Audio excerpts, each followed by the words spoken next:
What if laziness isn't just a bad habit, but a silent killer stealing your life one lazy day at a time? You feel it, that pull to stay in bed, skip the workout, or delay that big task thinking, one more day won't hurt. But Krishna's Bhagavad Gita wisdom calls laziness a trap that dims your inner light. In a world where time slips away, laziness isn't innocent. It's a thief of your potential.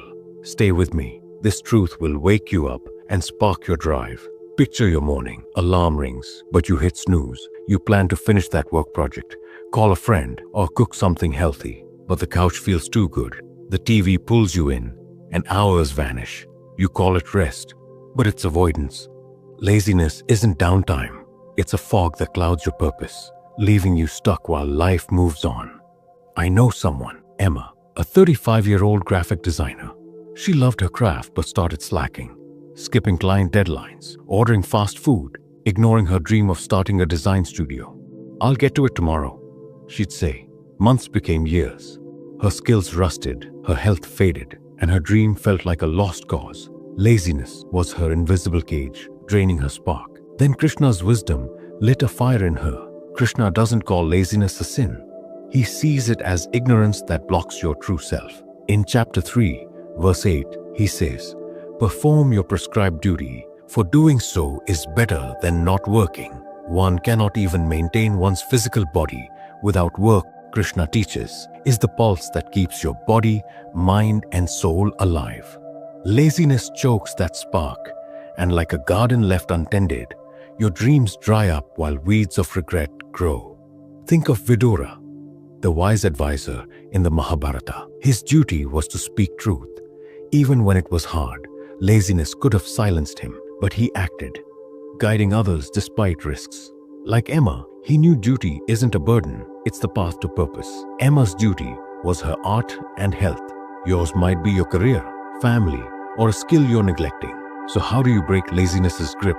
Krishna's path is action with purpose. Here's how. 1. Find your spark. Ask, what's one task I must do today to honor my role? It could be finishing a report or calling your parents. Emma started with one design sketch daily. Small wins broke her inertia. Second, act for others. Krishna's Karma Yoga says selfless action kills laziness. Help someone without expecting reward. Teach a co-worker, cook for family, or tidy a shared space. Emma volunteered to design a community poster, reigniting her passion. 3. Move your body. Laziness loves stillness. Start with simple motion. Walk in a park, stretch to your favorite song, or organize your desk. Body moves, mind follows. Emma's evening walks cleared her head, sparking new ideas. 4. See the cost. At night, write what laziness took. Missed chances, lost energy. Then note what action gave you. This turns regret into fuel. Emma's notes showed her progress, pushing her forward. Over time, Emma transformed. She met deadlines, ate better, and opened her design studio. Laziness had dulled her light, but Krishna's wisdom brought it back. Her story proves action, not excuses, builds your life. Laziness isn't who you are. It's a habit you can break. Krishna's truth.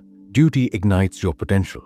Inaction buries it. So ask yourself, what's one task you're avoiding? Your answer could change everything. If this sparked you, comment, what's one action you're taking today? Subscribe for more Krishna wisdom to live with purpose. Let's rise together.